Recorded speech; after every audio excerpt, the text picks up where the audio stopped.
الحمد لأهله والصلاة على أهلها اما بعد. قدرمندو محترمو مسلمانانو ورونو او خوندو، د روژې مبارکه میاشت الحمدلله پر موږ او تاسو په خیر تېره سوه او د اختر د څو شپې ورځې هم الحمدلله په خیر وې. یو بل ډېر مهم عمل چې ډېر زیات ثواب لري او لوی اجر ورباندې مرتب دی، د روژې د مبارکې میاشتې وروسته دې میاشتې ته شوال وایي. په دې کې 6 روژې نیول کېږي. نبی کریم صلی الله علیه وسلم فرمایي: من صام رمضان و 6 من شوال، چا که د روژې میاشت ونیول، روژې ونیولې او بیا د هغې میاشتې وروسته د دې بلې میاشتې 6 روژې ونیولې چې هغې میاشتې ته شوال وایي، فکأنما صام السنه کلها. دا داسې مثال لري لکه یو څوک چې ټول کال روژې ونیسي. زه به د دې تاسو ته لنډه تشریح داسې درکړم.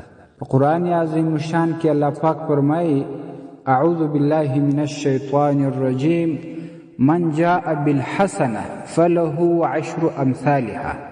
چا که راتګ وکړي په یوې نیکۍ سره، الله پاک د دې یوې نیکۍ بدله په 10 چنده باندې ورکوي، 10 چنده یې ثواب ورکوي.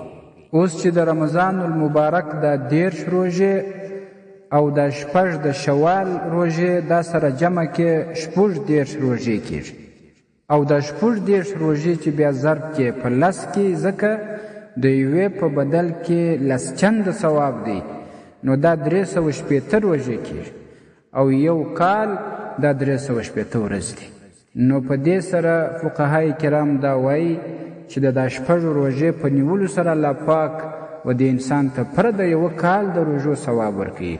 زموږ ستاسې به کوشش دا وي چې دا د روژو عادت هم پرې نږدو، او په دغه روانه میاشت چې د شوال میاشت ده، په دې کې به 6 روژې ونیسو. او بیا د دې نیول ډېر اسانه دي، په دې خاطر چې دا موږ متفرق نیولی سو. متفرق دا مطلب 3 ورځې روژه ونیسه بیا 3 ورځې وخوره، یا 1 ورځ روژه ونیسه بیا 2 ورځې منیسه. یعنی په دغه میاشت کې چې هر ورځ کې تا روژه ونیول بس پروا نه لري.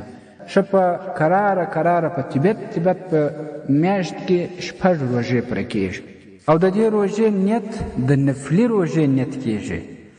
او که یو څوک داسې وي چې هغه پیشلمۍ ونه کړي، راویښ سي او سهار سوی ورباندې، د دغه وخت یې هم بس هغه چې نیت وکړي، د دې نیت صحیح کېږي او روژه صحیح کېږي. او یو خبره ده، بعضې خلک داسې وي چې هغه په دې کې 2 نیته کوي، هم د قضایي نیت وکړي چې د روژې کومه قضایي ورپاته وي، او هم د دې نفلي نیت ورسره ملګری کوي. دا نه صحیح کېږي. یا به یوازې د قضایي په نیت نیسي، او یا به یوازې د نفلي په نیت باندې نیسي. 2 نیته نه صحیح کېږي. نو لہذا که څوک غواړي چې پره د یو کال د روژو ثواب ترلاسه کړي، نو هغه دې په دې میاشت کې د 6 روژې ونیسي. رب العالمین دې زموږ او ستاسې توفیق په برخه کې الله پاک دې راڅخه قبول کړي. والسلام علیکم ورحمة الله وبرکاته. درنو اوریدونکو، تاسو د مفتی حکیم الله صابر الحنفي صاحب و اصلاحي بیان ته غوږ واست چې د معارف الاسلام ادارې لخوا نشر سو.